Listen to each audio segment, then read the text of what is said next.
Boa noite, gente. Todo mundo me ouve bem nesse tom de voz? Se precisar, eu aumento, tá? É um prazer estar aqui. Agradeço a esse programa, né, por me receber, por me convidar. Agradeço ao IEFA por essa ação, ao CCBB. É muito gratificante estar aqui e ter a presença de vocês também para ouvir um tema que não é muito recorrente, não é muito habitual, né, falar sobre história do gosto. Então fico assim ainda mais lisonjeada de verdade de ver essa sala cheia, né, de ouvidos para pensar aqui comigo um pouco sobre história do gosto, que é o tema que eu tenho trabalhado já há algum tempo e do qual eu gosto, né, e trabalho tanto. Então,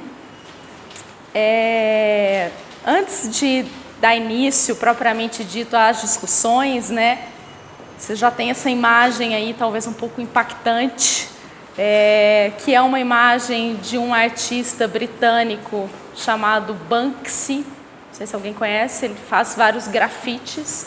Esse grafite apareceu pela primeira vez em Los Angeles, na Califórnia, no início desse século. E eu gosto dele, trouxe ele justamente por essa provocação, assim, que é esse homem das cavernas, né, segurando aí uma bandeja de fast food. E acho que isso nos incita assim, a pensar várias coisas que nós vamos discutir aqui hoje. Então, pensar essa dimensão entre o novo e o velho, né, ele está segurando esse osso também é algo que provoca muito a pensar. E na outra mão a bandeja de comida, acho que nos provoca muito a pensar sobre esse passado e esse presente na alimentação e na nossa interpretação desses alimentos. Bom, mas daqui a pouco a gente volta a isso. Eu vou contar aqui inicialmente como é que eu comecei a estudar história do gosto, porque eu acho que ajuda a compreender o que me inquietou tanto inicialmente. Eu fiz um mestrado fora do Brasil e quando eu estava estudando na França, a gente tinha um evento acadêmico para pensar comida feita em casa. O tema do evento acadêmico naquele ano era comida feita em casa. E eles fizeram um almoço de recepção desse evento. E o almoço era da seguinte maneira: para cada preparo, se tinha um preparo feito em casa e um preparo industrializado. Sei lá, qualquer coisa. Por exemplo, uma lasanha feita em casa, uma lasanha industrializada. E assim eram diversos preparos dispostos num salão lindo. E a proposta era que a gente comesse aquilo, claro, mas que a gente pudesse perceber ou tentar adivinhar o que era feito em casa e o que era industrializado. Em princípio, olhei para aquela cena e pensei, tá fácil. Eu e todos os meus colegas de mestrado naquele momento pensamos a mesma coisa. E aí fomos, né? Tipo, prova, tinha uma fichinha ali para te guiar, para você dar uma pontuação e dizer se aquilo era feito em casa ou industrializado. E para minha surpresa, no grupo que eu estava, inclusive, do meu mestrado, tinha ali desde chefe de cozinha, historiador, antropólogo, tinha de tudo. Gente que trabalhou em restaurante 3 estrelas Michelin, tinha de tudo. E para minha surpresa, a maior parte das pessoas acharam que o prato mais gostoso, que elas mais apreciavam, elas achavam que era o feito em casa. E era, na verdade, o industrializado. Aquilo me tocou tão profundamente, porque eu percebi que muitas vezes o que a gente chama de bom não está coincidindo com aquilo que a gente aprecia do ponto de vista sensorial. Aquilo mudou toda a minha trajetória. Eu, naquele momento, estava estudando o processo de patrimonialização dos alimentos no Brasil, estudava queijo, estudava diversas outras coisas, mas aquilo mudou muito minha trajetória, porque realmente aquilo me inquietou. Por que é que nós chamamos de bom, valorizamos uma coisa que não coincide com aquilo que a gente prefere efetivamente na boca, né, na nossa experiência? Então, comecei naquele momento a estudar isso, o percurso foi tendo, né, vários outros caminhos, fiz um estágio no Slow Food também que mudou bastante coisa, mas basicamente é isso. E aí então provoco vocês hoje aqui a pensar um pouco sobre essa história, né? Como é que chegamos nesse ponto hoje a valorizar determinados alimentos em detrimento de outros? Por que é que na nossa mesa tem essa comida hoje, não tem outra? Né? Pensar um pouco esse gosto ao longo dos tempos. E eu faço um recorte aqui bastante contemporâneo para pensar alguns pontos, né, que nós temos hoje no presente e que nos fazem justamente olhar para essa história.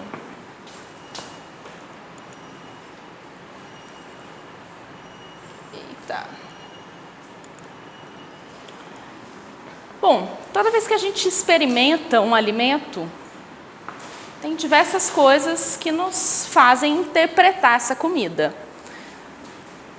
Toda vez que nós provamos um alimento, todos os nossos sentidos, os 5 sentidos do corpo, eles são evocados. Em geral, a gente tende a dar muito mais atenção para a boca. A gente acha que quando eu provo um alimento, eu estou sentindo ele apenas na minha boca. Mas desde o momento em que ele chega à mesa, o cheiro que eu senti, a minha visão, a maneira como eu toco esse alimento, todos esses sentidos fazem parte da minha compreensão, da maneira como eu vou interpretar e absorver esse alimento.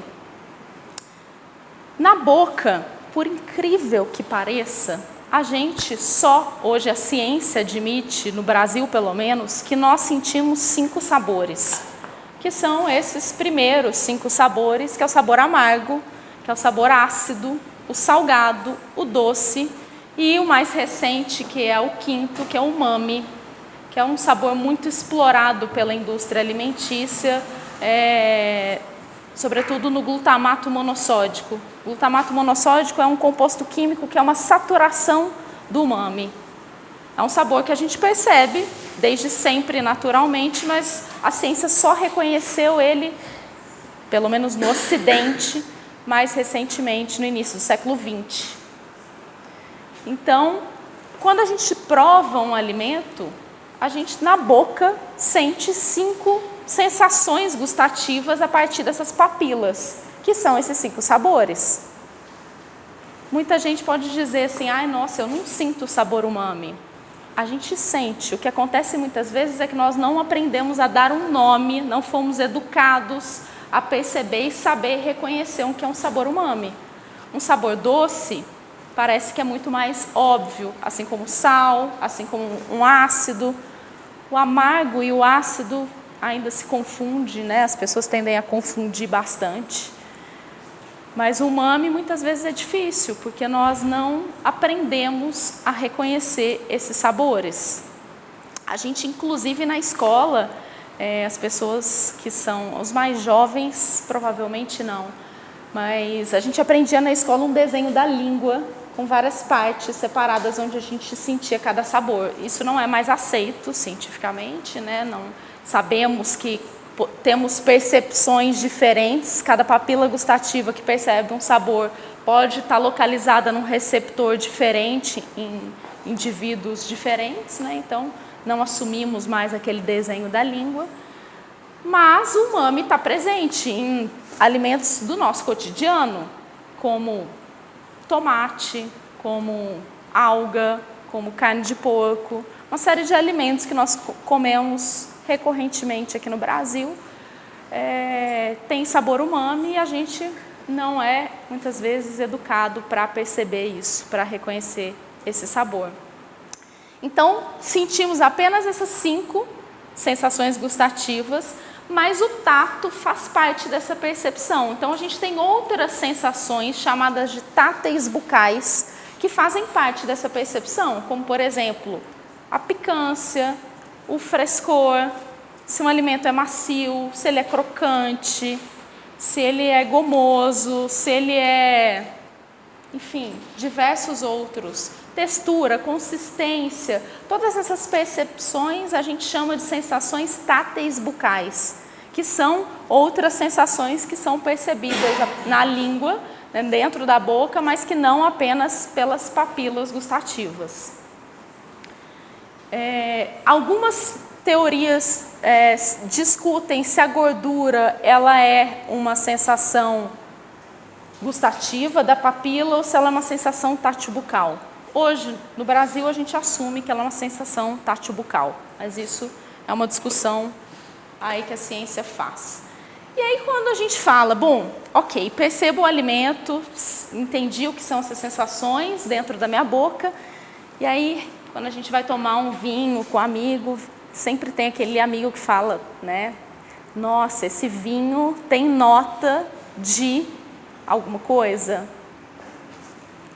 O que significa dizer que tem nota de uma determinada característica, alimento? Quando eu falo, bom, esse vinho tem nota de madeira, de baunilha, de frutas vermelhas, de ameixa, não necessariamente aquele vinho levou ameixa, frutas vermelhas ou madeira na sua composição. Pode ser que sim ou pode ser que não. Se aquele vinho passou por madeira, é mais provável que ele tenha nota de madeira. Mas eu posso ter uma percepção de madeira sem que aquele vinho tenha tido contato efetivo com madeira. Como é que isso acontece? Quando a gente fala que um alimento tem uma determinada característica, nós estamos nos referindo a um composto químico aromático semelhante a daquele alimento que eu estou comparando. Então, se eu falo que um vinho tem nota de ameixa, isso significa que naquele vinho tem um determinado composto químico aromático que é semelhante ao composto químico aromático da ameixa. Então, é uma discussão quase química, né? Quase não, é uma discussão química ali de compostos que se parecem e que nós associamos esses compostos. Então, em primeiro lugar, é um efeito comparativo, em que eu posso ter naquele alimento ou não a composição, né? Eu posso comer um queijo e dizer, esse queijo tem nota de pequi. Não necessariamente ele levou pequi ali no seu processo de maturação. Significa que aquele queijo chegou numa determinada composição química aromática que se parece com o pequi. Então, tem um efeito comparativo, né, que eu preciso conhecer aquele alimento que eu estou comparando, e tem um elemento que é a composição química, que é similar e que eu consigo, então, comparar esses alimentos. Gente, não hesitem em me parar, tá? Se eu estiver indo rápido demais ou, enfim, de uma maneira difícil, podem me perguntar a qualquer momento, tá? Mas para que eu faça essa comparação, eu preciso ter aquele alimento no meu repertório. Se eu nunca comi baunilha na minha vida, como é que eu vou dizer que aquele vinho tem nota de baunilha? Eu posso aprender, alguém me ensina que quando você sentir esse sabor, você chama isso de baunilha. Mas se eu nunca comi pequi, como é que eu vou comparar um queijo a pequi? O meu repertório, ele é absolutamente fundamental para a minha percepção de um alimento. Eu não tenho como descrever aquele alimento se eu não tenho elo comparativo. Então, eu brinco, chamo isso de biblioteca sensorial. Porque se eu conheço poucos cheiros, poucos alimentos, a minha capacidade de análise, de comparação, ela é muito mais restrita. Quanto mais alimentos eu conheço, quanto mais cheiros eu conheço, maior a minha capacidade de descrever, de narrar aquele alimento. Então, tem dentro da filosofia da alimentação, se é que eu posso dizer isso, mas dentro da filosofia da alimentação, existem várias teorias, né? Tem uma muito que eu gosto muito, que é um autor que eu vou trabalhar aqui daqui a pouco, que é o Chapin, que ele vai falar da epistemologia do abacaxi. Da primeira vez que europeus provam abacaxi, eles param diante daquilo e falam, como é que a gente vai descrever isso? Eu não tenho efeito comparativo.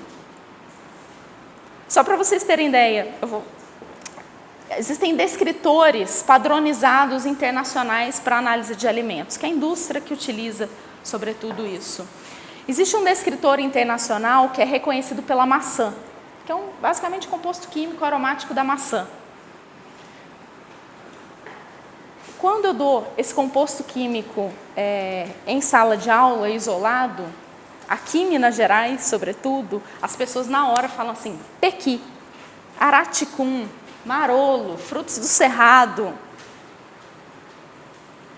E aí depois eu falo, o nome desse composto químico, ele é reconhecido pela maçã.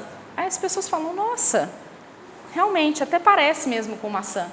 Mas o nosso repertório sobre esses cheiros é tão mais amplo do que o repertório internacional que a gente consegue ver nuances e diferenças ali dentro. Coisa que os descritores internacionais não veem, chamam tudo isso de maçã. Então, esse repertório conhecido, ele é muito importante para a minha análise, para a minha interpretação desse alimento, né?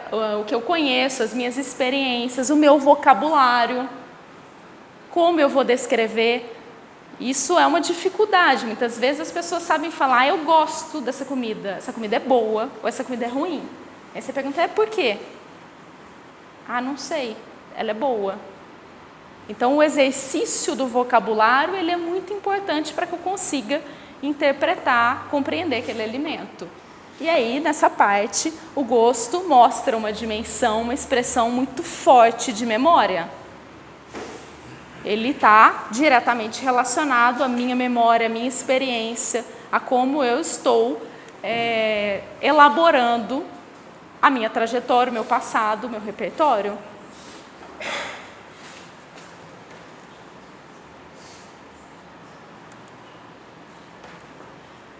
Bom, e aí, entendendo que a gente analisa e interpreta esses alimentos dessa maneira, a gente se pergunta, e o que é que a gente chama, então, de bom?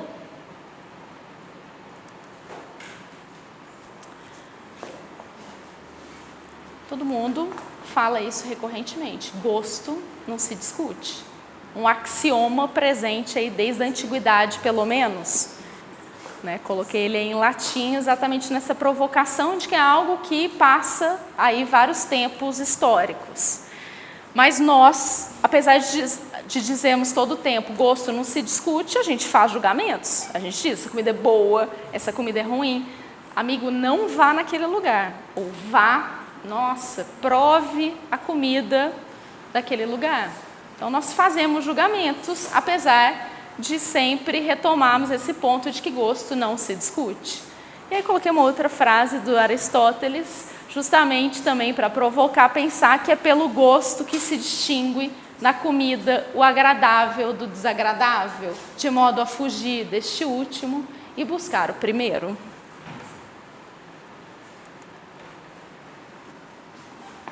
Aqui são dois conceitos que estão em dicionários. O primeiro, um pouco um apanhado de dicionários contemporâneos, e depois uma descrição do que é bom no dicionário histórico brasileiro chamado Rafael Blutot. Hoje se diz que bom é aquilo que é benéfico, salutar, digno de crédito, garantido, seguro, boas qualidades de uma pessoa ou coisa. São esses alguns dos termos encontrados. Depois, nesse dicionário do século XVIII, a gente encontra o termo bom tem ligação com o natural, coisa que tem uma bondade natural ou adquirida, favorável, achar bom o que se come. Este doente não acha bom o comer que lhe dão. Percebam como, já nessa conceituação do século XVIII, a gente tem uma presença dessa ideia de naturalidade. O natural aparece como algo a ser aí apreciado.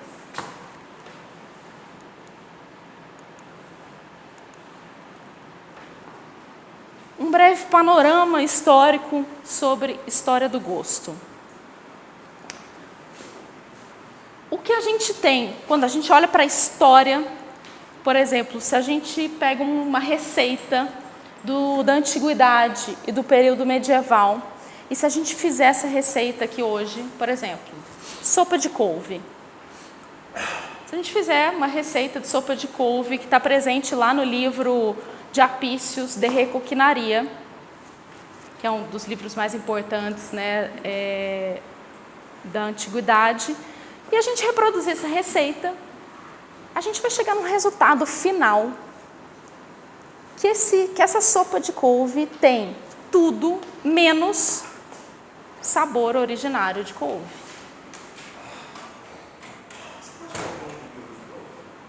Apícios de Recoquinaria. Apícios. Ou apício, enfim, são várias nomenclaturas possíveis aí.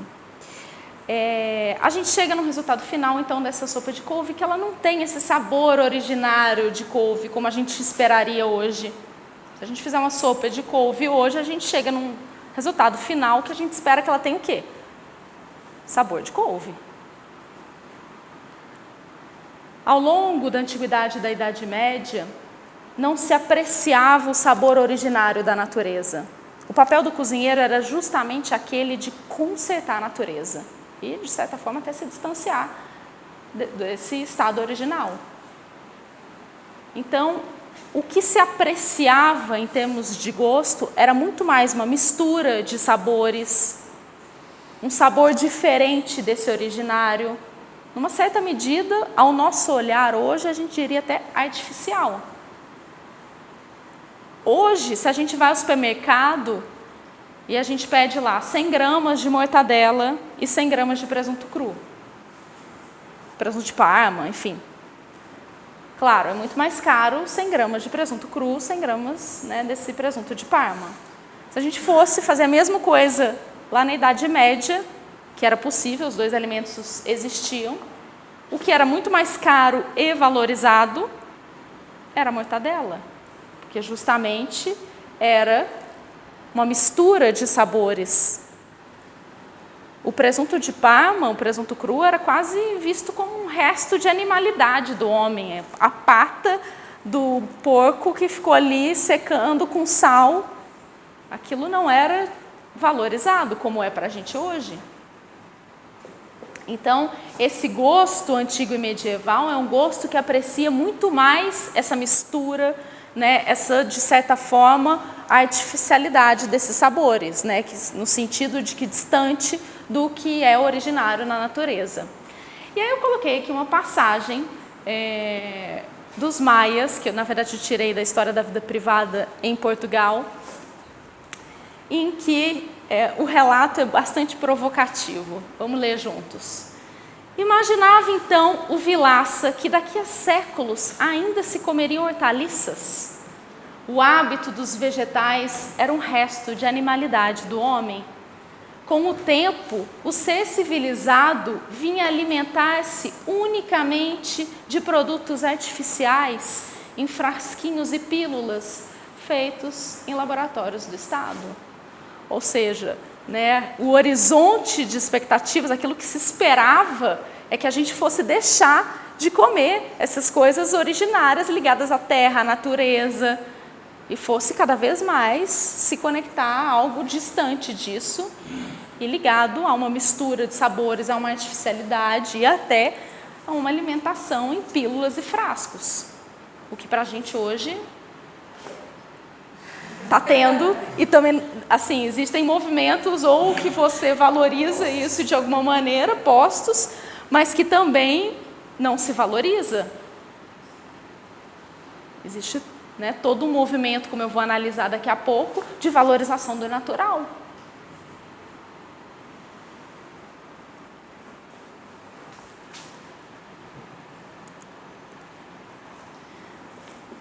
E aí, para pensar isso, eu gosto muito de um autor que trabalha com a história do gosto, que é um autor estadunidense, que circula muito, mas enfim, hoje reside nos Estados Unidos, que é o Chapin, que ele vai pensar que experimentar o gosto de alimento é um ato tanto fisiológico, no sentido de natural, quanto cultural. O fisiológico, natural, é essa percepção sensorial, né, que a gente estava aqui trabalhando inicialmente. Esses 5 sentidos, como é que eu percebo esse alimento, né, a partir do meu corpo. Mas existe também uma outra percepção, que é a minha percepção cultural, que como a gente já começou a ver, para eu dizer que esse vinho tem nota de ameixa, eu tenho que ter já comido ameixa. Então, o natural como um fator fisiológico percebido pelas papilas gustativas e como algo que tende a ter grande estabilidade no tempo. E o fator cultural que tem muito mais variabilidade, tanto em termos de tempo quanto de espaço. E aí a gente começa a perceber como é que essa comida, como é que esse gosto vai se expressando de uma maneira cultural e vai construindo uma ideia, inclusive, de patrimônio. No final do século XVIII e no início do XIX, a gente tem uma alteração, uma percepção muito diferente desses alimentos a partir de uma compreensão da química. A química altera significativamente a maneira como a gente entende os alimentos, porque a gente passa a ver ali nutrientes. A gente passa a interpretar esse alimento, mas não apenas só pela sua integralidade, mas a partir de partículas menores, a partir desses nutrientes. Então, a gente hoje olha, por exemplo, para um arroz e para uma batata, e a gente vê muitas similaridades no arroz e na batata, apesar de serem alimentos completamente diferentes. Mas a gente diz carboidrato. Então, a química é um ponto muito importante nessa história, porque ela altera a nossa percepção e como é que a gente vai nomear esses alimentos. Então, no final do século XVIII, início do XIX, há uma influência grande nessas experiências do gosto. E hoje, se a gente viu esse relato, né, dos maias, aí, dessa passagem, para dizer exatamente de uma valorização do artificial, hoje o que a gente tem é uma valorização não só do natural, como também dos ingredientes. Os ingredientes são um ponto muito importante. Né? No exemplo da sopa de couve, quando a gente diz uma sopa de couve, para a gente é óbvio hoje que se eu fizer uma sopa de couve, ela tem que ter sabor de couve.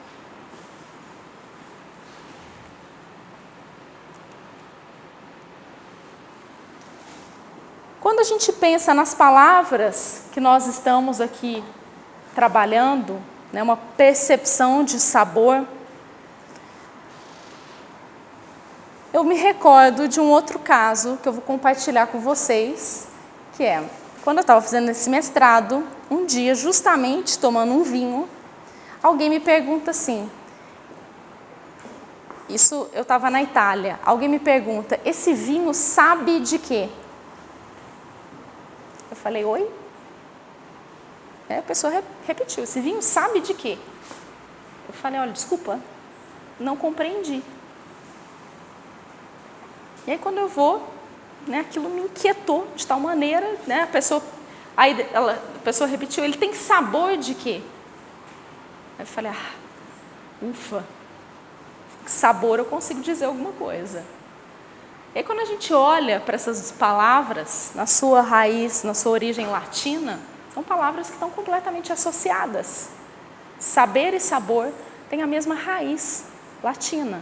E, inclusive, depois disso, obviamente, eu vim a descobrir que na maior parte das línguas latinas, no italiano, no espanhol, no português falado em Portugal, se diz saber como sinônimo de sabor.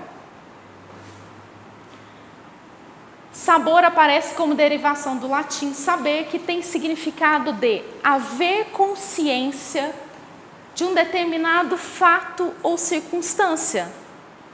Ou seja, se eu digo que um vinho sabe a madeira, porque eu tenho consciência de que ele tem ali, né, que ele é parecido, que ele tem um composto químico aromático similar ao de madeira, por exemplo, ou de ameixa. provar, experimentar, provar o gosto e também saber, conhecer, e seu particípio presente, sapiens, significa sábio, mas também aquele que experimenta, aquele que prova. Percebam que essas palavras não só estão associadas diretamente, como elas remetem a uma ideia de que para eu fazer uma interpretação desse alimento, eu preciso de um conhecimento. Sem esse conhecimento, eu não consigo interpretar esses alimentos. E, de novo, aí, relatando outras línguas, inclusive, por exemplo, em italiano, se diz que quando você vai provar um alimento, né, você vai assaggiare, quando eu vou degustar um alimento. Então, quando você vai provar um alimento, se diz assaggiare, e eles falam sádio, ou seja, sábio é que assadia, sábio é quem experimenta. Essas palavras elas são parecidas em outras línguas. Em português, aqui como nós falamos no Brasil, elas ficam diferentes, mas estão diretamente associadas. Esse conhecimento, ele está ligado a essa experiência. Pode-se dizer assim que a ideia de conhecer se origina do sentido gustativo do verbo, ou seja, conhece quem experimenta, portanto, é sábio quem é experiente, experimentado, conhecedor.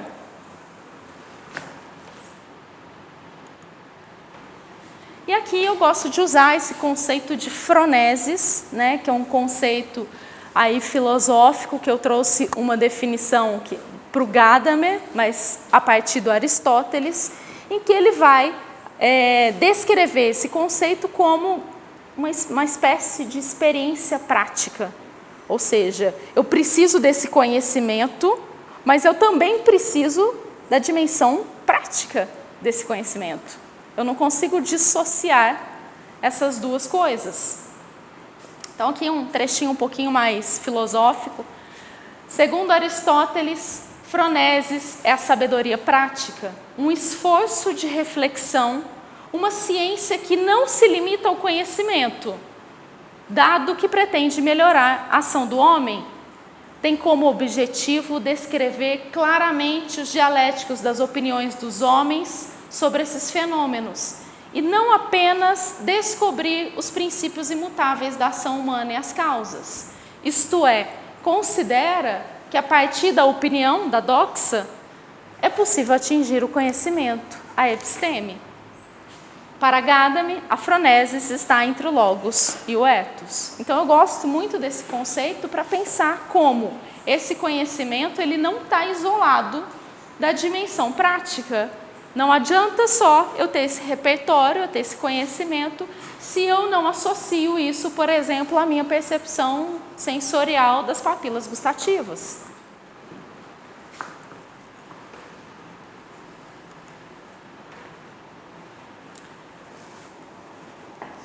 Bom, diante de toda essa reflexão, a gente se pergunta, e o que eu estou achando das comidas, como é que eu estou interpretando esses alimentos? E aí, para tentar responder aquela pergunta que eu me fiz naquele evento que eu contei para vocês da comida feita em casa, eu comecei a estudar o slow food.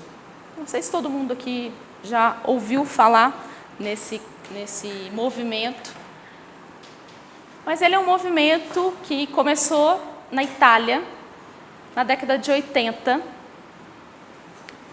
dentro, sobretudo de Roma. Esse é um movimento que, na verdade, acontece porque o McDonald's anuncia que vai abrir uma unidade na Piazza de Espanha, na Praça de Espanha, que é a praça principal de Roma. Quando o McDonald's anuncia isso, a Itália entende, é a americanização da Itália. Os Estados Unidos estão colocando uma sede principal no coração de Roma. E existe toda uma movimentação contra, um movimento, inclusive, dentro desse contexto de contracultura, contra a abertura dessa unidade do McDonald's na praça principal de Espanha, na praça, em Roma, na Itália. E aí o slow food é um desenrolar desse movimento, um movimento que surge a partir disso, em oposição justamente ao fast food. Muita gente acha que slow food é uma comida lenta, não necessariamente. O slow food é uma oposição a essa comida veloz, industrializada, muito simbolizada pelo McDonald's. Esse movimento não nasce com esse nome, nasce com o nome de Artígula, fica uns 2 anos e depois passa a se chamar efetivamente slow food. Quem funda é uma figura chamada Carlo Petrini, que é um jornalista italiano e que hoje é ativista e que continua sendo a principal cabeça aí do slow food, quem produz efetivamente conhecimento dentro do slow food. Aliás, não só ele, mas ele é o principal, ele é o presidente desse movimento. Então, nasce em 1986, não com esse nome, em 88 ele ganha esse nome de slow food. E aí, os 3 pilares que eles descrevem, o que é um alimento valorizado para eles é que tem que ser bom, limpo e justo. E aí, quando eles colocam que o alimento tem que ser bom, eu me perguntei, bom, o que é isso? O que é que vocês estão chamando de bom? Aí eu analisei uma série de obras do Carlo Petrini, do Slow Food, e, sobretudo, o que você tem é um discurso claro contra essa industrialização, uma luta mesmo contra esse processo de industrialização dos alimentos. Então, uma valorização desses alimentos naturais, artesanais, etc., ainda que esse seja um outro conceito a ser problematizado, mas não aqui hoje. Mas uma industrialização, então, que é a centralidade desse movimento. O Carlo Petrini vai dizer que uma das maneiras de você ir contra essa industrialização é educar-se para o gosto, é um direito ao prazer. Então, o movimento tem uma série de ações, uma delas é um programa que se chama Educação do Gosto, que é justamente para que as pessoas se eduquem a perceber esses sabores, a saber o que elas estão comendo e, a partir disso, consigam fazer suas escolhas. É claro que eu vi uma série de problemas também ao longo disso, não vou me deter a isso aqui, mas existe dentro do discurso do slow food uma certa idealização do passado que não pode ser assumida integralmente. A gente precisa ver isso com cuidados. É inegável que o nosso mundo hoje ele é diferente da década de 80, que é diferente, enfim, de diversos outros tempos que a gente pode aí ver valor. Então não dá para levar isso até as últimas consequências, é preciso ter cautela. Mas é um movimento, então, que está marcado aí no final do século XX por uma coisa que alguns historiadores chamam de McDonaldização da alimentação, que é justamente essa valorização de uma comida mais rápida, que está, claro, dentro de um contexto de trabalho, de um modo de vida em que isso faz muito sentido. E que as pessoas adotam porque é eficiente, porque tem valor. Mas que o slow food, então, se coloca bastante contra isso para valorizar justamente esse natural, esse não industrializado. Há um ponto em que ele vai abordar uma industrialização que imita sabores naturais, porque a indústria percebe o que a gente está valorizando e ela também incorpora esses discursos. Então, se a gente queria antes melhorar a manteiga, que a gente, no final do século XX, a gente queria melhorar a manteiga era um vilão, uma vilã, E aí a gente cria um produto que era, digamos assim, esse produto melhorado. Hoje, claro, a gente já não acha mais isso. Hoje há uma valorização dessa manteiga, a margarina já virou o vilão, porque é esse produto muito processado, industrializado etc. Bom, então vemos aí um valor muito grande do natural. Além disso... Oi? Ah, sim, não, mas é porque eu estou me detendo aqui nesse momento a pensar o bom, mas dentro dos pilares deles, o que eles chamam de justo é o que é justo do ponto de vista da produção desses alimentos, né, de toda essa cadeia de produção de alimentos, tanto daquele que produz quanto daquele que está comercializando. Então, tem que ser justo para toda essa cadeia da alimentação, inclusive para o consumidor. E limpo no sentido ambiental, sustentável, de que a produção desses alimentos também tem que se deter a isso.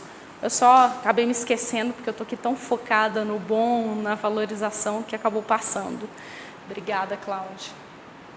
Mas aí então, Carlo Petrini diz que o bom é a expressão do sabor e do aroma do alimento, reconhecido por sentidos educados e bem treinados, fruto da competência do produtor e da escolha de matérias-primas e métodos de produção, que não devem, de maneira nenhuma, alterar a sua naturalidade.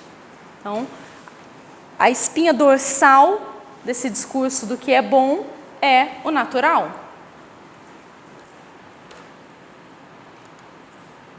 Além disso, aparece uma outra ideia que é a comida de verdade. Quem aborda muito esse tema é também um jornalista chamado Michael Pollan.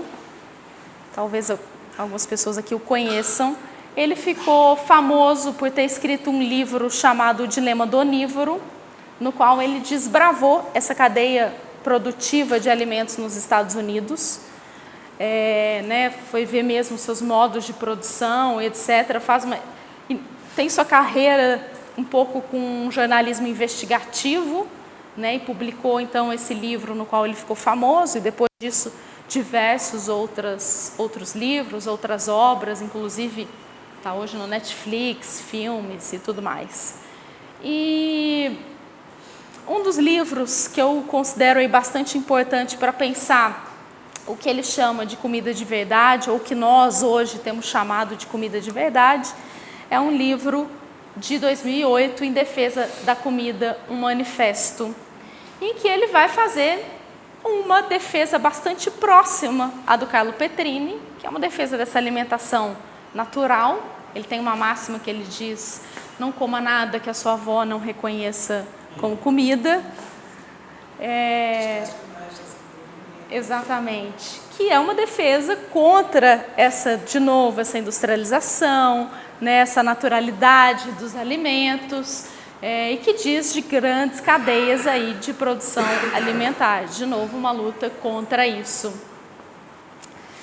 O grande ponto que eu penso, que eu provoco a gente a pensar é que o que a McDonaldização e o que a indústria, de modo geral, faz com os sabores e a nossa percepção de alimentos.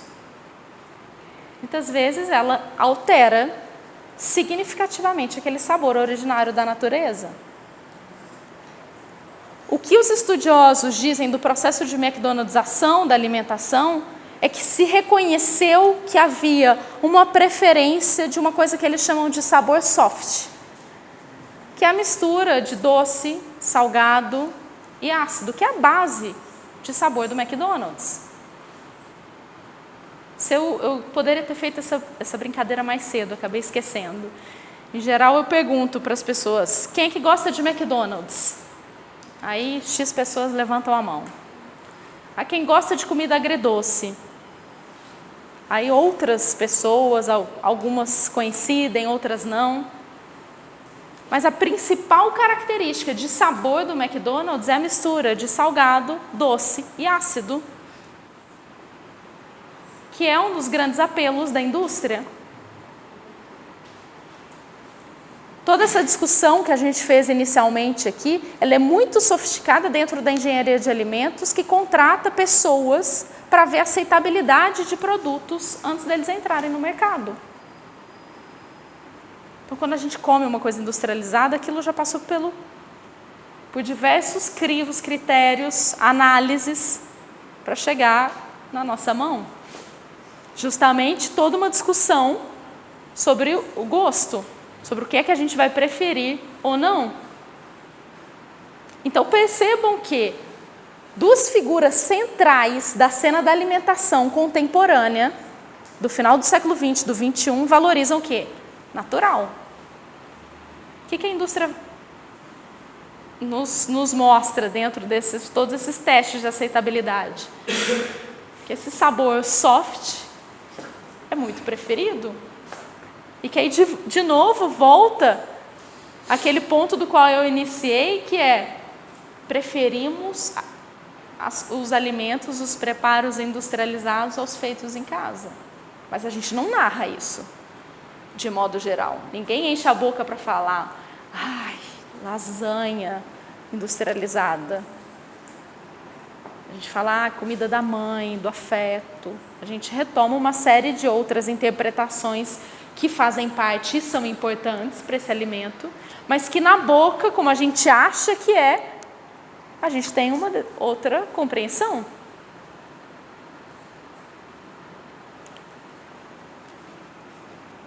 Meu ponto central é: será que a gente está se educando para perceber esses alimentos de fato? Ou a gente está se preocupando mais com as narrativas? E aí a gente fica nesse dilema: bom, eu gosto disso, mas eu como isso quando ninguém está vendo, eu faço isso quando...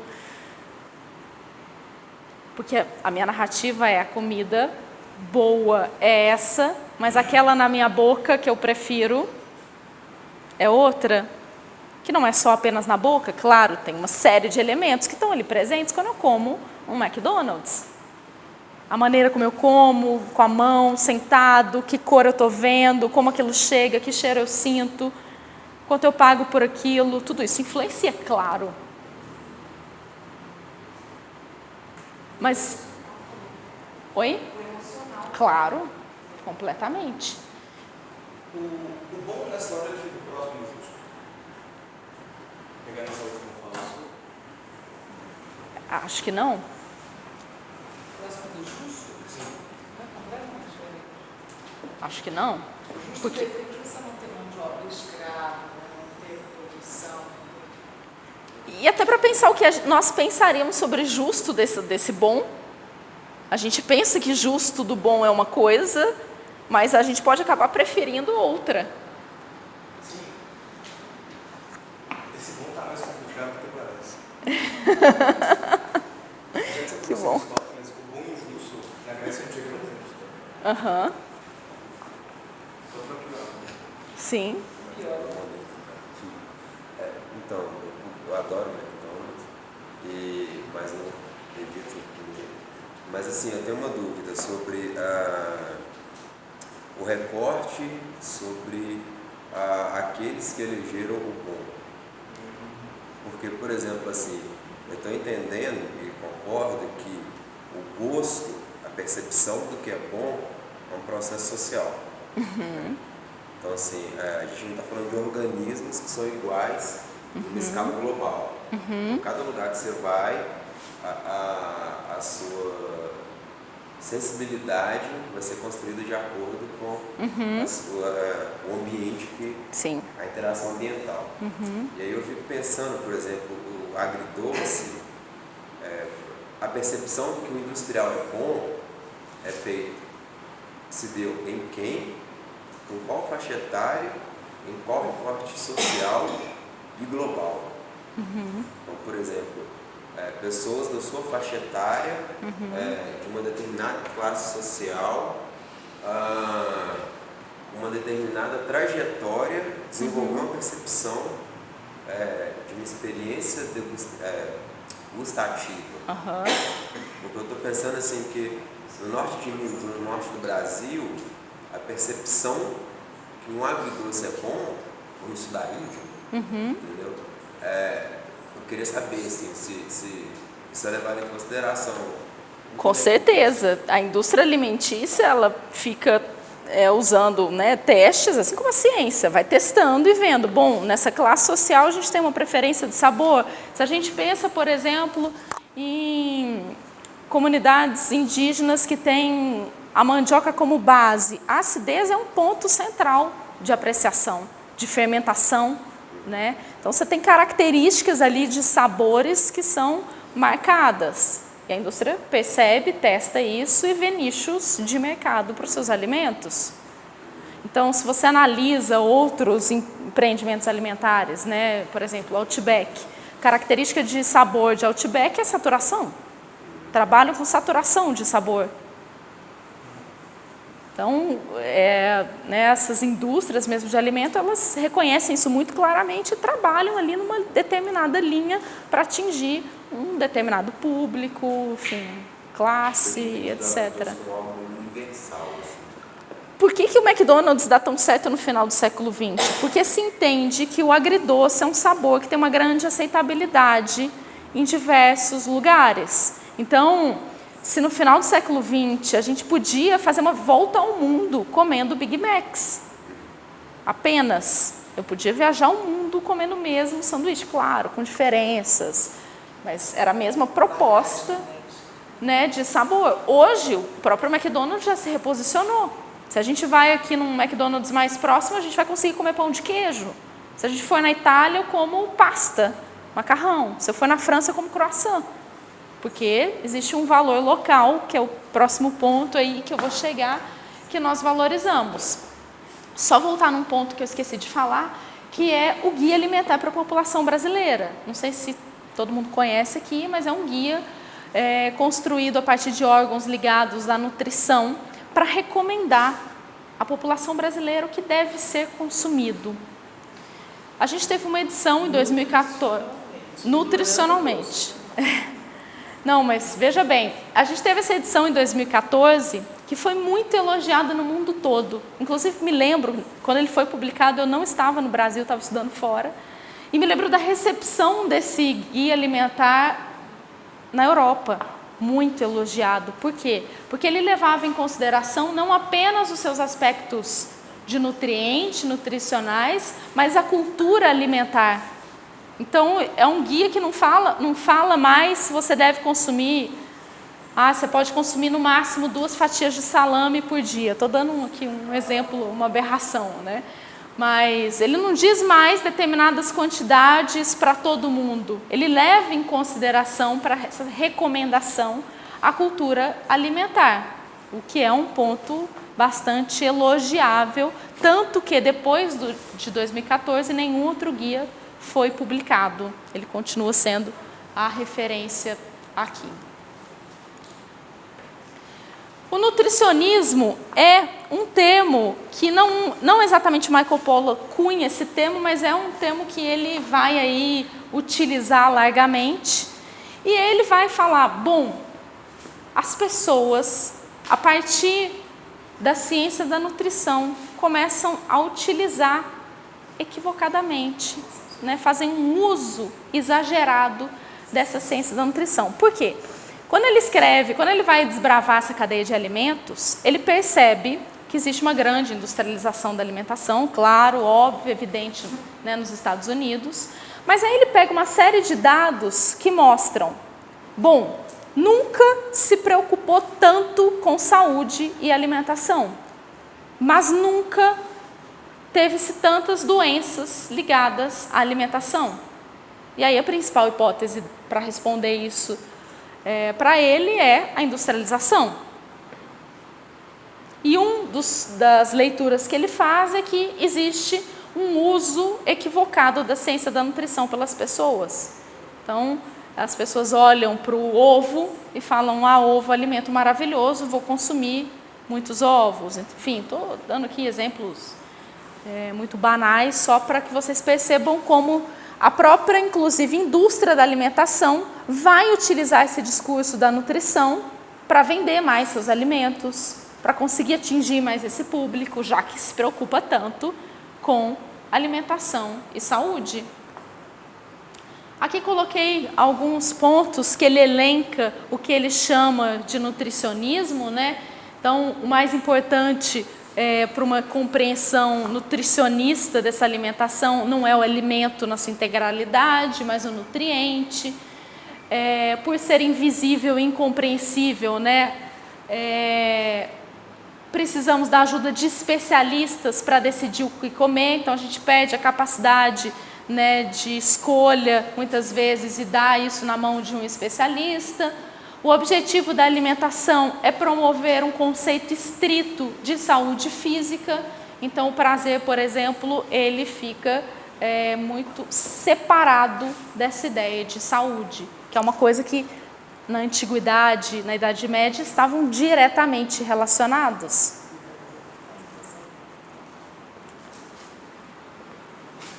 Bom, Petrine e Pollan, numa defesa aí muito grande dessa alimentação natural.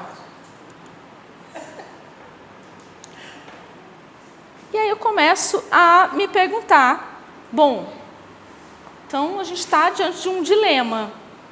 Como é que a nossa alimentação hoje tem se expressado a partir de uma coisa que a gente valoriza, né, desse natural, como a gente viu aí com esses autores, e também de uma industrialização muito, no final do século XX, ligada a esse sabor soft e etc. Para pensar como responder essa questão, eu comecei a perceber que talvez a melhor metáfora para a alimentação no início do século XXI não é mais a McDonaldização, como era no final do XX. Por quê? A McDonaldização diz de um processo de mundialização, de uma preferência, né, muito mundial, que eu consigo valorizar. Como a gente já falou aqui, o próprio McDonald's se reposiciona. Qual é uma metáfora possível para a nossa alimentação no início do século XXI? E uma das metáforas que eu encontrei até o momento de pesquisa, de doutorado, é que talvez o encapsulamento desses alimentos, como a gente tem feito em diversos casos, seja uma boa expressão. Sabe o café em cápsula da Nespresso ou de diversas outras marcas? Por quê? O café da Nespresso, ele, primeiro, torna muito mais simples o meu processo de fazer um café. Para eu consumir um café de qualidade hoje, se diz que o café tem que ser moído recentemente, ele não pode ter ficado muito tempo em contato com o ar, a água precisa estar numa temperatura tal, uma série de regras para dizer do que é bom. E que ali numa cápsula, que eu coloco num lugar e aperto um botão, claro. Você fala, para dizer o que é bom, ou de qual tribo pertence também, eu acho que é importante. Sim, com certeza, né? Tem a tribo também. Bourdieu total, né? Gostos de classe, claro. É porque, eu vou explicar isso, porque muitas vezes é preciso pensar o que a crítica gastronômica de uma alta gastronomia está valorizando, porque isso afeta uma alimentação lá embaixo. Né? Eu vou chegar nesse ponto que, como é que os cafés, os outros cafés que não Nespresso, que é um café caro, estão sendo comercializados. Daqui a pouco eu respondo isso. Mas aí eu coloco lá a minha cápsula numa maquininha, aperto um botão. Continua sendo fácil, prático. Mas eu comprei um café do Cerrado Mineiro, das terras altas da Mantiqueira, do Espírito Santo, da Etiópia, da Colômbia. Existe uma grande demanda no início do século XXI que é consumir natural e local. Nós valorizamos isso, né, dentro de todo esse movimento, né, de valorização do natural. Um dos pontos para eu encontrar esse natural é o produtor, onde ele está localizado, consumir mais próximo de mim, né, diversas nomenclaturas para isso, comida quilômetro zero, comida local. Há um valor muito forte dessa comida do seu território. Diga. Você perguntou há pouco, numa palestra anterior, uma explicação para isso que eu achei lindo.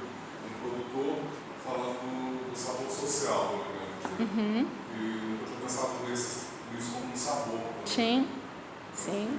Tem uma dimensão, inclusive, do prazer, né, de apreciação da dimensão social de que eu estou valorizando ali um pequeno produtor. Mas o café encapsulado, ele consegue vender isso. Mas, ao mesmo tempo, ele mantém um padrão de sabor no mundo todo. É o padrão de consumo de café Nestlé. O mesmo café que, se a gente sair daqui, não demora muito a gente achar um café em cápsula, eu consigo consumir aqui, consigo consumir lá no baixo centro de Belo Horizonte, não da Nespresso, mas de outra marca, provavelmente do mesmo grupo, Nestlé. Eu consigo consumir no restaurante do Alex Atala, no... como chama? Dom. Eu consigo consumir esse café em diversas esferas sociais. Deixa eu fazer uma pergunta de livros. Esses cafés realmente vêm separados? Os da Nespresso, especialmente, eu já tive contato com um produtor que me falou assim, eu não consigo entender. A Nestlé vem aqui, compra o café da minha mão, paga um preço bom. Todo o café da Nestlé é encapsulado na Suécia. Então o café sai daqui, vai para a Suécia, é encapsulado lá e volta.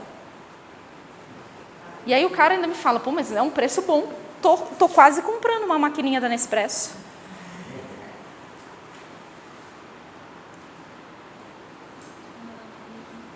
Claro, numa cápsula da Nespresso tem uma série de outras coisas, inclusive ar, né? E preços variados. Preços variados.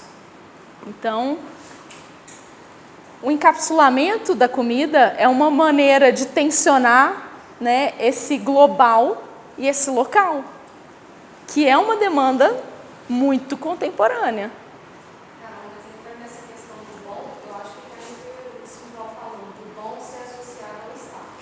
Assim, vou falar sobre isso. Ser Claro. associado a um lugar mais chique, Claro. né? Uma modernidade e tudo mais. Então, eu acho que é considerado bom, não é que é um café maravilhoso, é simplesmente pelo status ali que está sendo apresentado. Toda vez que a gente fala do gosto, tem uma dimensão social que ela é intrínseca. Se eu prefiro um determinado alimento, é porque eu estou numa classe social. Então, se eu, né, o exemplo da mortadela e do presunto cru nos mostra isso, né? Quando a gente diz, você come pão com mortadela, isso é uma marcação clara de classe social. Status, diferenciação, isso é evidente. O grande ponto é que o que é valorizado no topo, muitas vezes, vai chegando por cadência, claro, e se transformando lá embaixo. Esses dias fui comer um cachorro quente, mas assim, de madrugada, num lugar podrão, como vocês gostam de dizer aqui em Minas. Cheguei lá e o cara falou assim, tem batata palha artesanal. Falei, uau! Paguei, sei lá, R$3, R$4 pelo cachorro quente. Quem que está valorizando artesanal? É a base? Então, por isso que a minha discussão, muitas vezes, ela está pautada numa discussão que a alta gastronomia faz, mas que tem uma interferência lá embaixo. É claro que as camadas sociais mais baixas lidam muito melhor com essa preferência de sabor soft. Quando você faz degustação, isso aparece muito. Esses dias, um jornalista gastronômico que trabalha com queijos aqui em Belo Horizonte, Eduardo Gerão, fez uma degustação aberta no Mercado Central. E aí fiquei ali um pouco para perceber quais eram os comentários das pessoas sobre esses queijos. E a maior parte dos queijos fedidos, fortes, intensos, as camadas sociais mais baixas não tinham nenhum problema em dizer maravilhoso, em alto e bom som. As camadas mais altas tinham alguma dificuldade com o cheiro, diziam, nossa, mas é forte, né? Claro, isso é evidente. Mas para pensar um bom, como é que aquilo que a gente está chamando de bom no início do século XXI atravessa essas camadas sociais, inevitavelmente eu preciso olhar para uma camada mais alta e também perceber como é que chega para uma camada mais baixa. Uma coisa que eu acho incrível é a valorização das uma praça mais alta ali, uma coisa que a avó tinha ali no meio do jardim, comia, às vezes, um refogado, coisas simples. Hoje em dia está em altos pratos, né? De altos simples e tudo mais. Então, assim, é legal a gente ver que também acontece o contrário, de um ingrediente simples, né? É ideal ali, espontâneo, do nada está aqui da minha visão, né? Não, absolutamente. Isso me faz me lembrar quando eu morava em Ouro Preto e eu ia para o supermercado. Em Ouro Preto tem aqueles muros de pedra, né? E eles são repletos de vegetação, lotados de capuchinha, que é uma punk, né? Uma flor que dá e que é comestível. Aí eu chegava no supermercado, tinha lá nas gôndolas da geladeira uma caixinha de capuchinha, 3 capuchinhas assim mortas, porque ela fica horrível depois que você colhe e põe na geladeira. Custava assim R$15, 3 capuchinhas. Mas eu tinha acabado de passar por muros repletos de capuchinha. E que as pessoas não olham, não valorizam e olham para aquilo mato, né? E que está presente na alimentação, muitas vezes, dos morros de Ouro Preto. Quando a gente vê distritos e morros que conservam mais uma alimentação tradicional, você vê a presença de várias punks, de urtiga, de capuchinha, enfim, por aí vai. Mas aí volta a ideia da moda e consumo. O consumo dele está ligado com o que a moda dita. Se você pensar, sei lá, na moda seja de qualquer que seja a área, a indústria sempre vai trabalhar nisso para incentivar o consumo de alguma forma. Pode ser alimentício ou, sei lá... Sim, só que quando eu, qual é a minha defesa? Quando eu penso numa educação do gosto, eu não vou educar alguém para falar assim, isso aqui é bom, isso aqui é ruim. Quando eu sei diferenciar esses sabores, quando eu sei interpretar, reconhecer, o que a pessoa vai escolher, ela tem capacidade para aquilo. Ela não está refém do que a indústria vai viciando ela ali em termos de sabores, do que alguém está dizendo que é bom, do que um rótulo diz. Quando eu faço um trabalho de educação do gosto, é a maneira que eu tenho de capacitar as pessoas para que elas façam suas próprias escolhas e não fiquem reféns de uma indústria ou de próprias defesas aí do natural. Eu posso não gostar de comida de sabor originário da natureza. Tá tudo bem. Então, assim, essa educação para o gosto é algo que nós precisamos trabalhar cada vez mais. Porque é só isso que nos capacita a escolher efetivamente e não ficar refém de narrativas, do que as pessoas vão dizer sobre o que se deve ou não consumir. Eu estou pensando aqui, enquanto você está falando, como pensar em educação no gosto, e natural, né? Tudo bem, é uma questão cultural, mas como pensar em educação natural, diante desses alimentos, tem os formatos que a gente tem, essa quantidade absurda de agrotóxicos, né? Porque o gosto dos alimentos são de fato alterados. A gente conversa, não li nenhum estudo sobre isso, mas quando a gente conversa com pessoas mais velhas, as pessoas não. Aí eu não sei, a gente teria. Enfim, mas eu estou pegando uma coisa bem assim, senso comum mesmo. As pessoas relatam outros gostos dos alimentos, sabe? O frango de hoje não tem o mesmo gosto que antes, o chocolate de hoje há 30 anos atrás. A minha mãe conta assim, uma coisa que marcou muito de um pão que meu avô levava para ela quando trabalhava na antiga fábrica da Santa Elizabeth.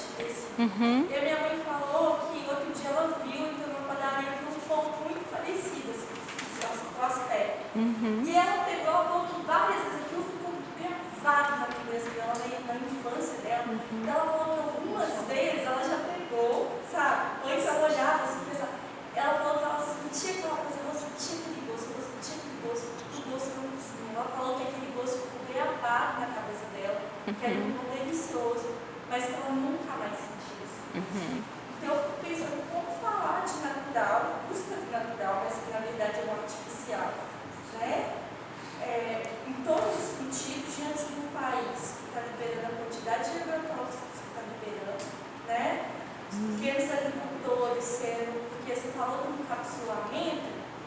mas eu já visitei um assentamento sem terra, até não sei contar agora, mas está no Brumadinho.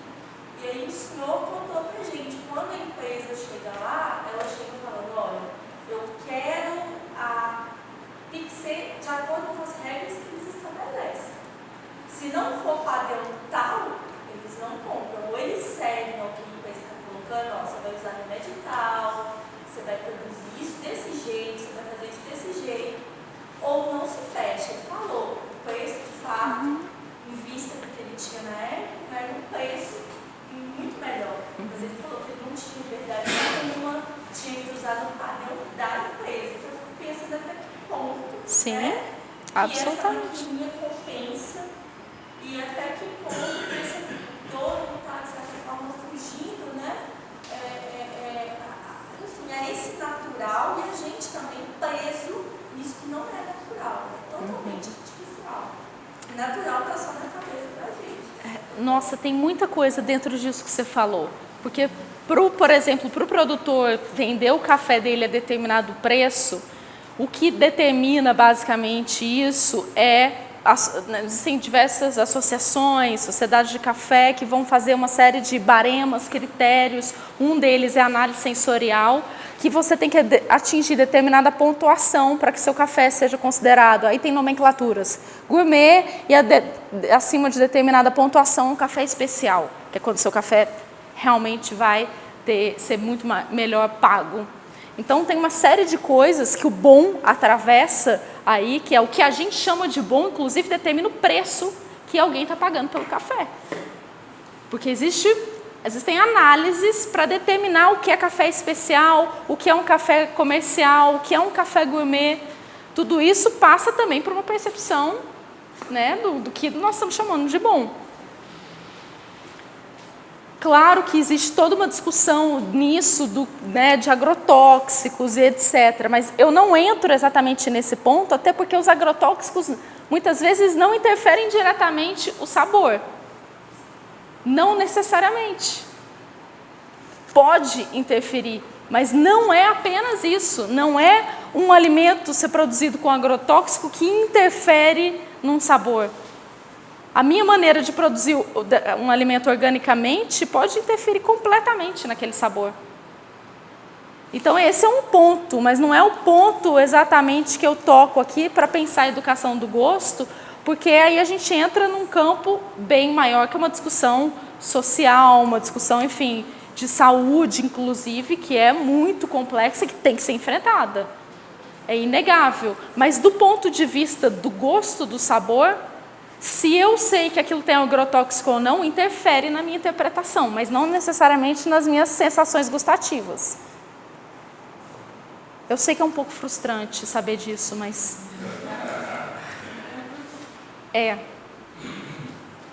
Então, essa é uma discussão complexa mesmo, não é simples, mas eu concordo com você que a questão dos agrotóxicos precisam ser enfrentadas, e é uma das bandeiras que o Slow Food trabalha. Eu tinha mais alguma coisa para dizer, eu esqueci. Eu acho que eu queria falar uma coisa. Nas escolas de engenharia de alimentos, uma das primeiras aulas que se dá é o que significa gostoso.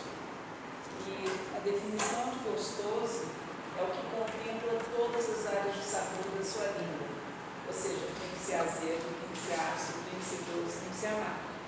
O exemplo que é dado com um aluno no início de curso é uma salada de alface com tomate, porque o alface é amargo, o tomate é ácido, ele também é doce, e você tem todos os sabores.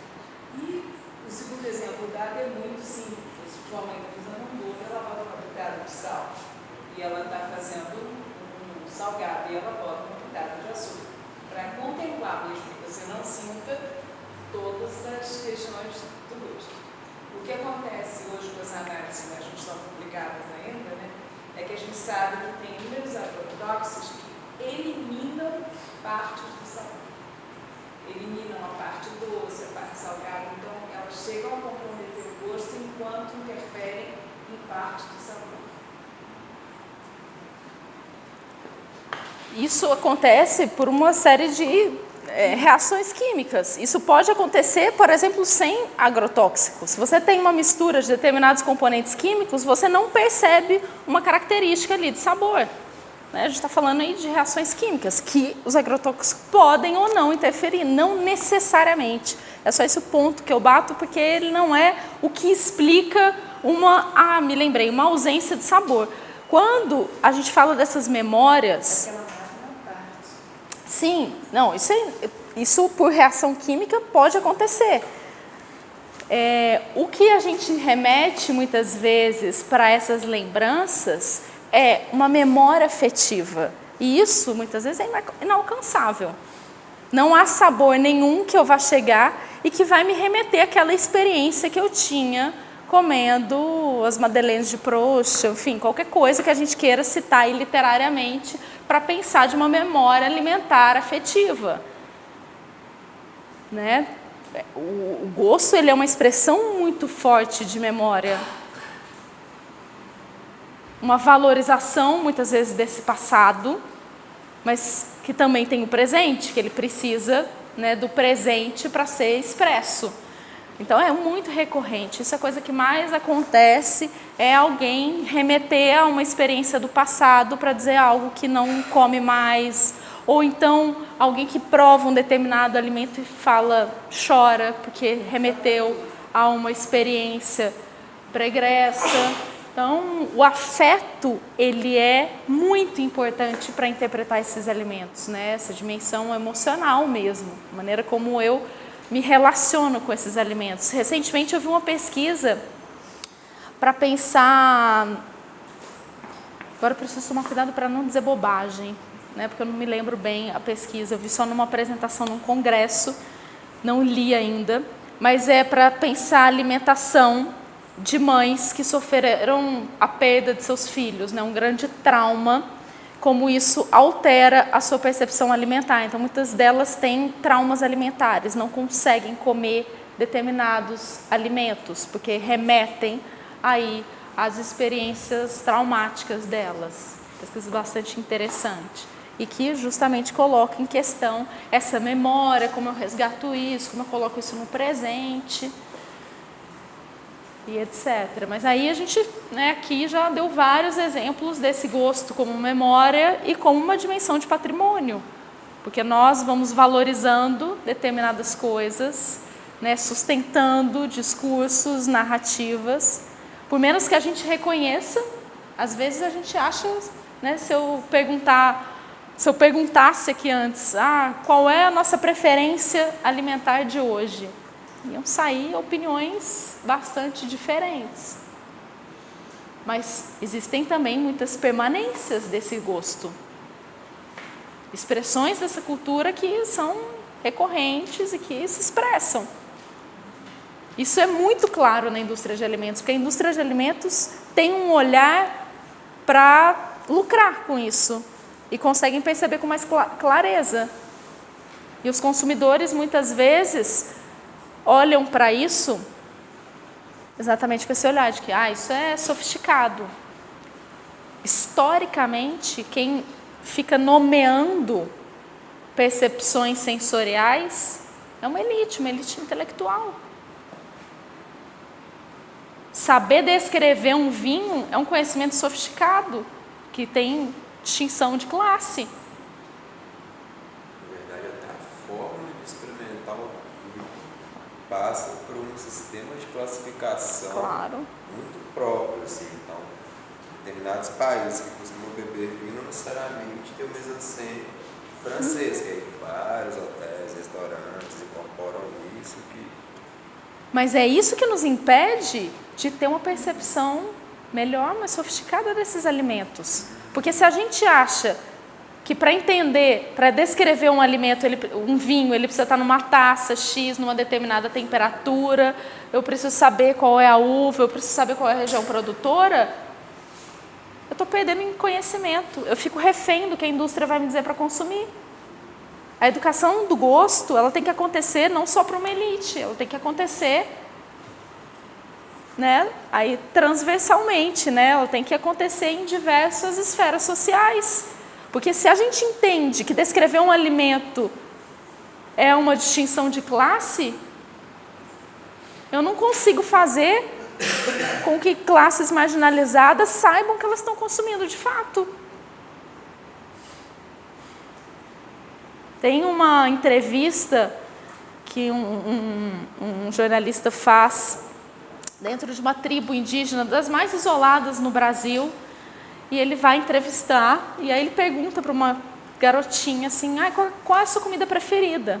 E ela diz em alto e bom som que é a linguiça calabresa.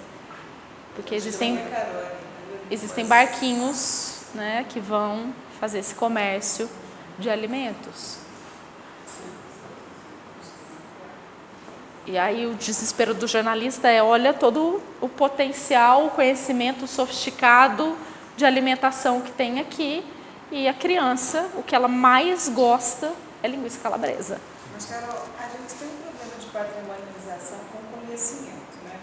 Porque não é só em relação a isso. Por exemplo, eu já vivi 2 exemplares horrorosos na minha vida. Há 15 anos atrás, quando começaram as primeiras escolas de gastronomia, nós recebemos um grande chefe espanhol e estava na onda, né, de dizer que a Five Tonka era tempero da moda.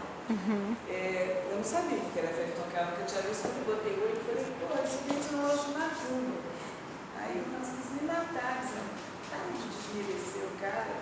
Aí na hora do almoço eu fui na loja de macumba, eu dei o que era aquilo, o cara falou, é cumaru, lá da Amazônia. Comprei um saco, dei de presente para todo mundo, falei, viu?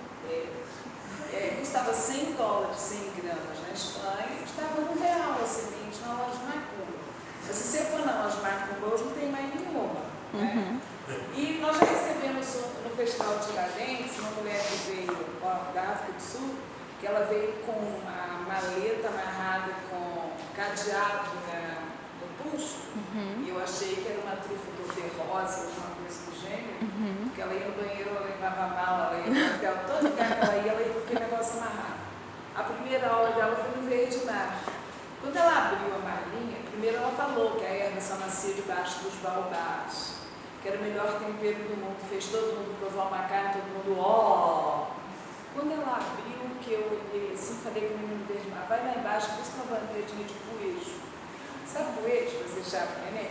Era poejo. Alguém aqui já temperou carne com poejo?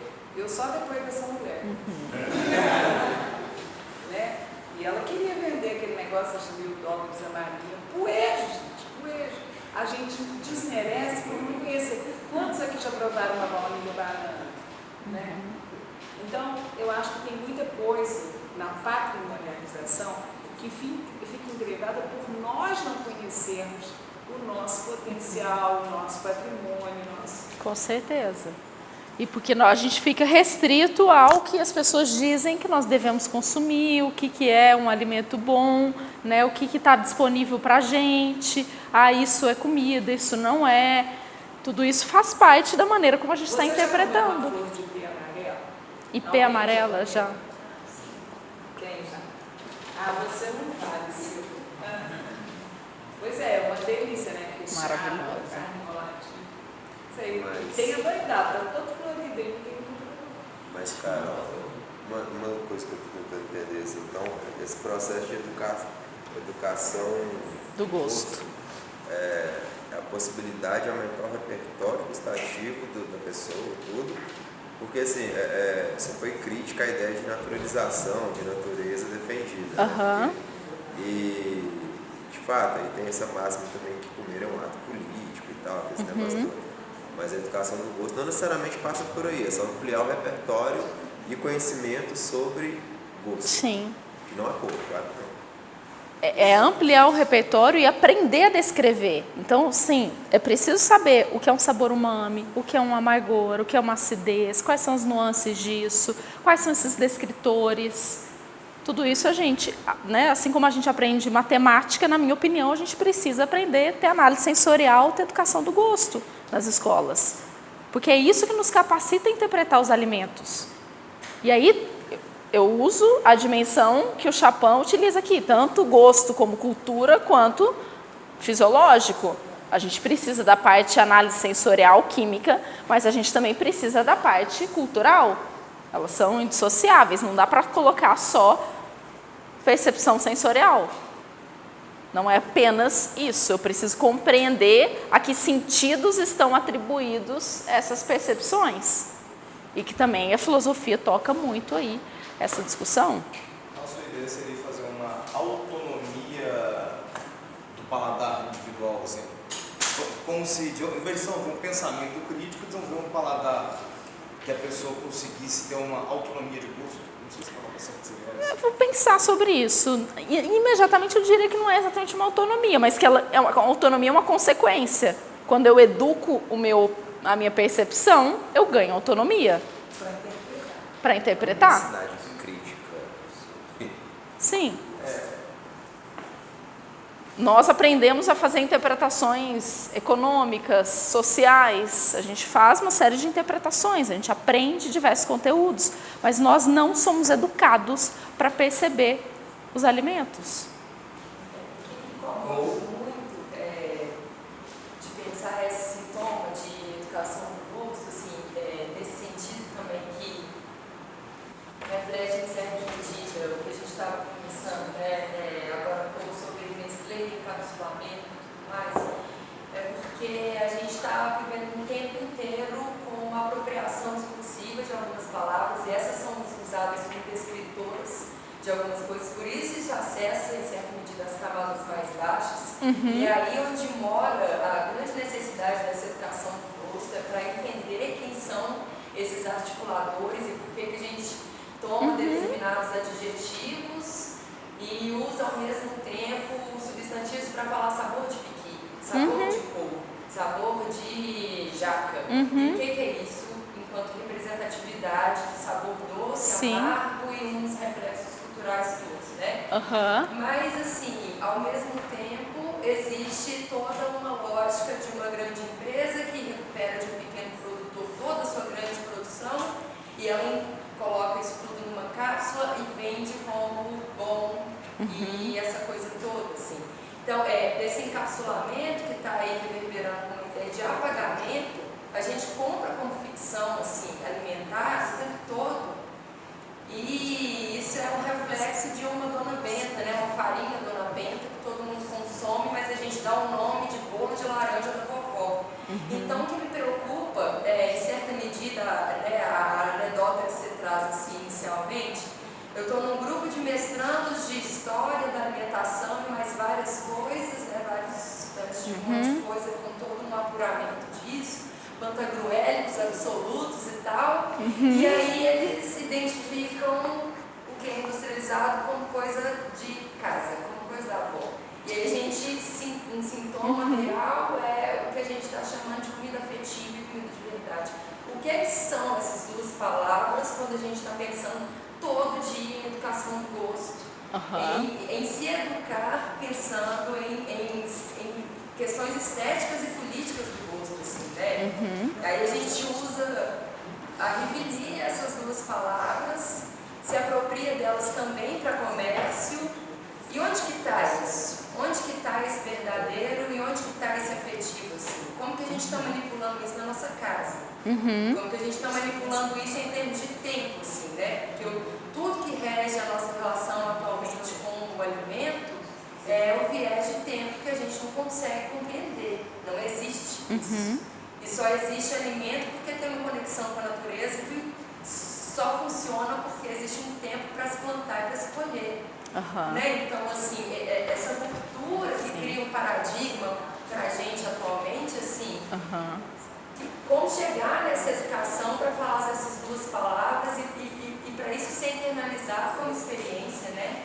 Como experiência gustativa, assim, é muito delicado e ao mesmo tempo muito expansivo, né? E eu também me pergunto muito sobre isso, assim, Carol, sabe?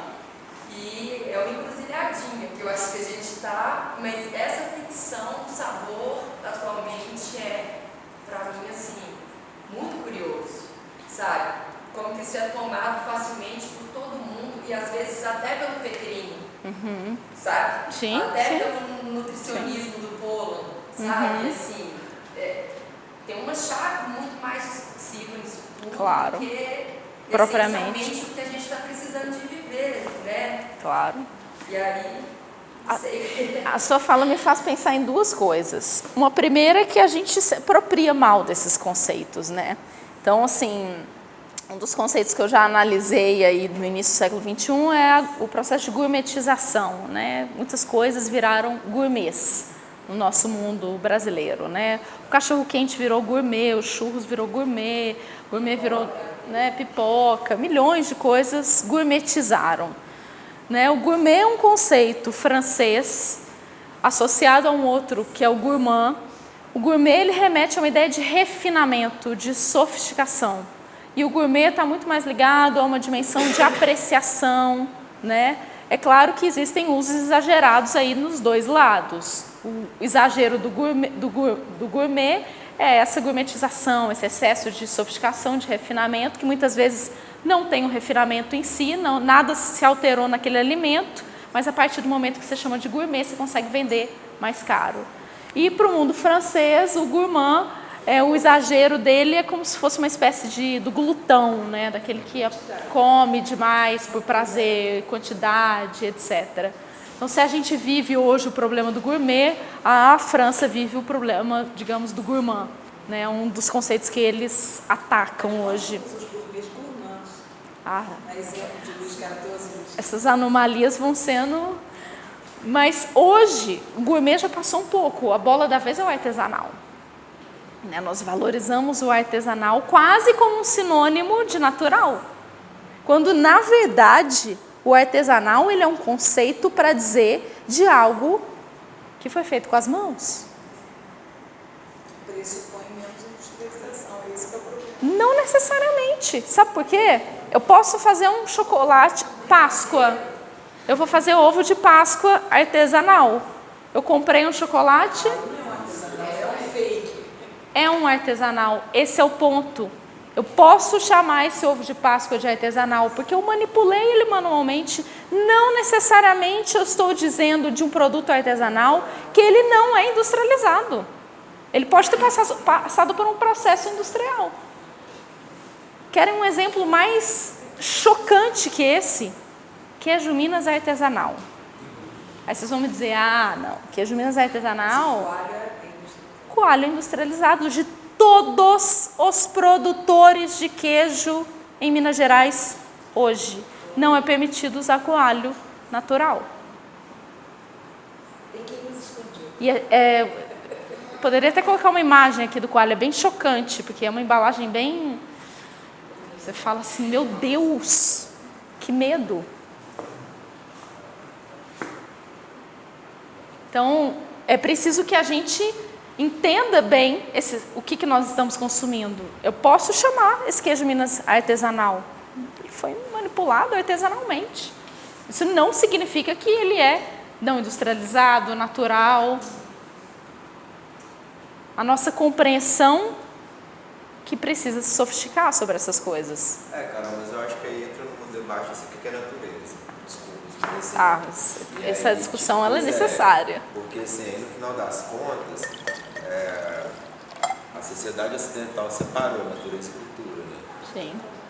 Então, assim, acho que de fato existe uma diferença sobre cadeia produtiva, que é industrial. Né?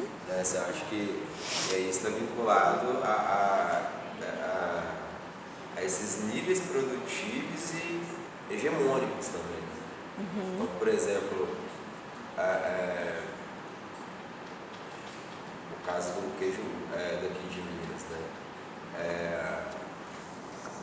O que faz, por usar o coalho industrial, ele se torna industrial?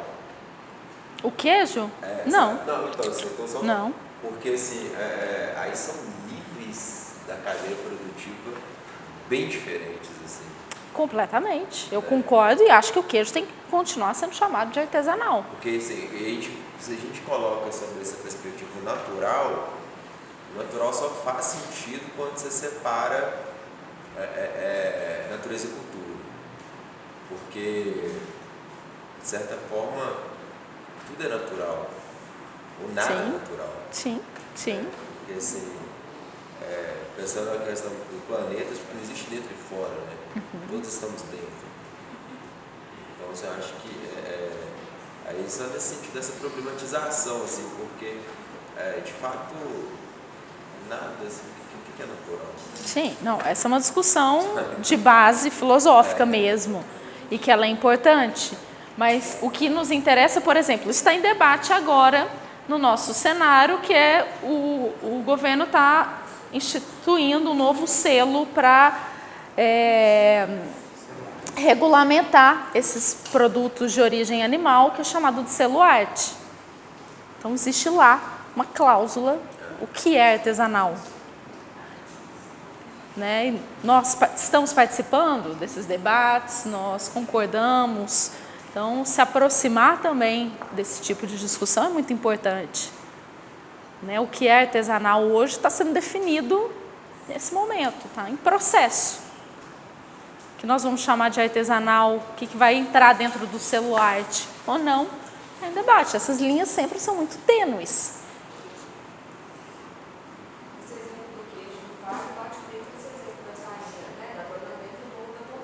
Por mais que você use, né, um ingrediente que é industrializado, que você vai no supermercado, o método de preparo da vovó é pegar esse valor. Sim, sim.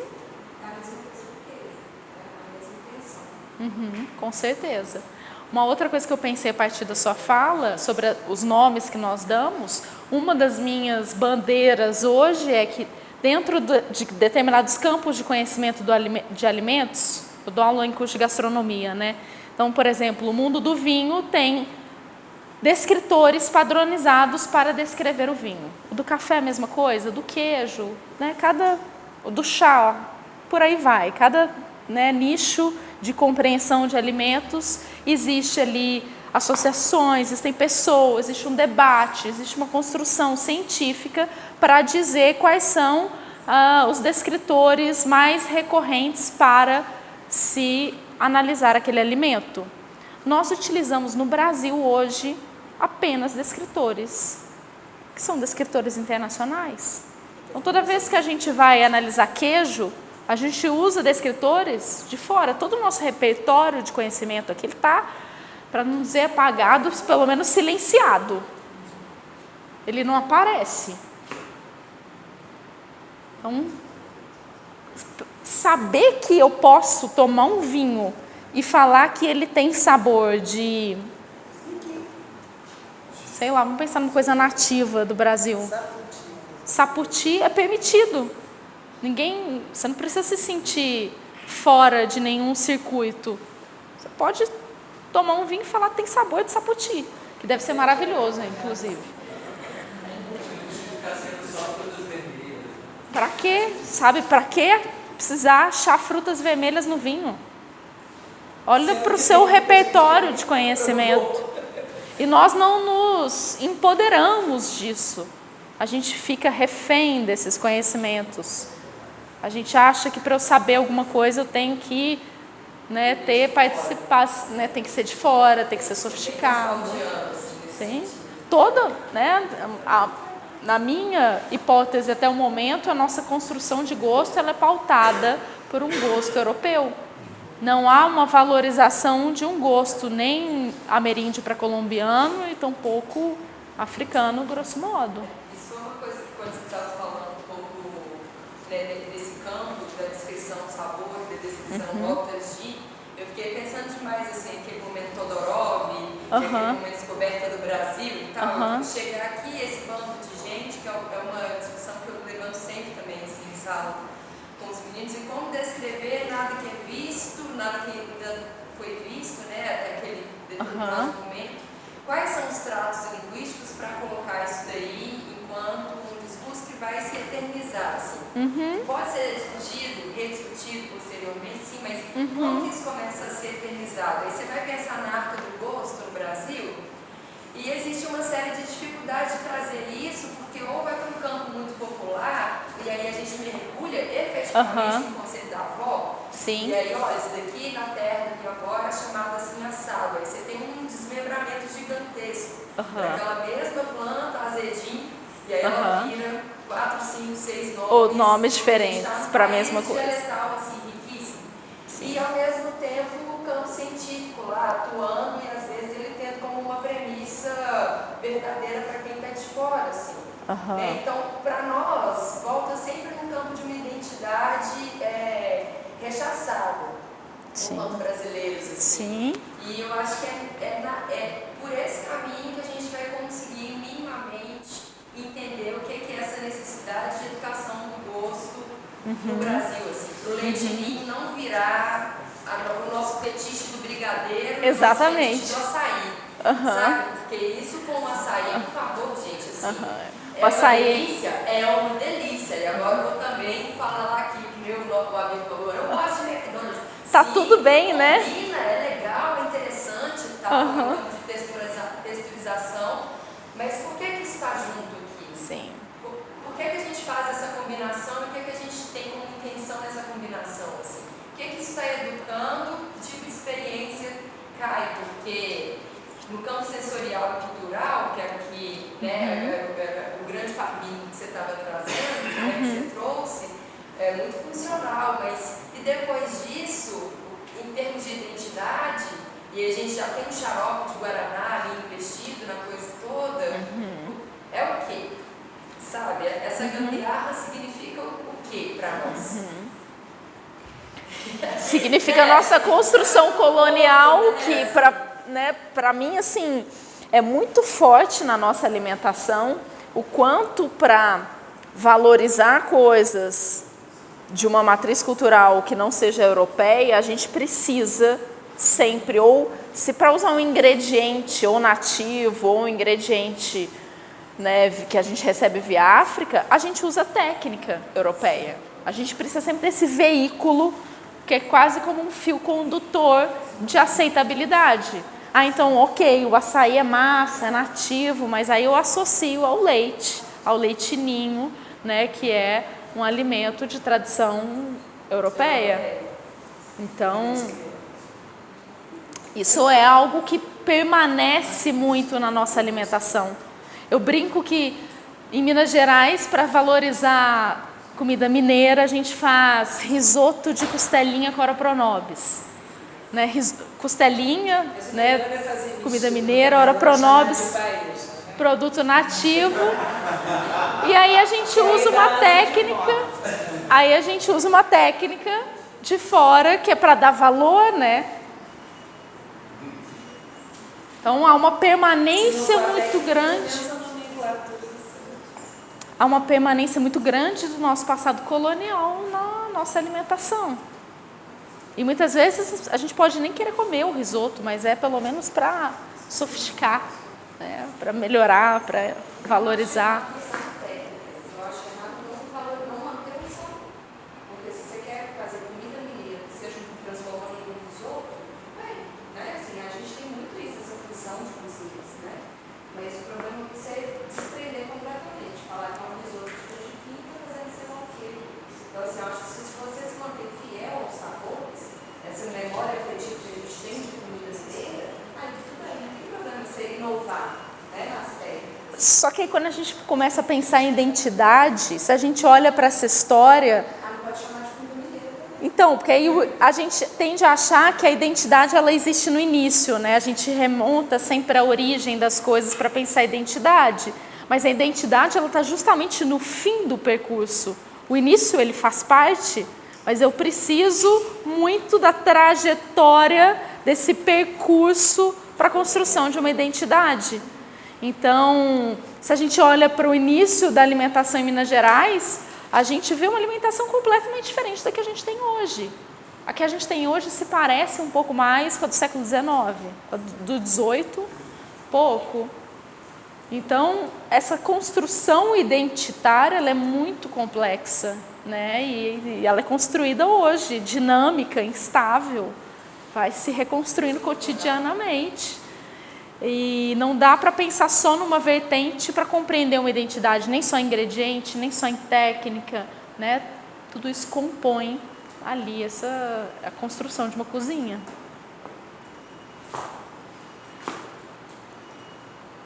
Afetei muito a cabeça de vocês? Espero que não.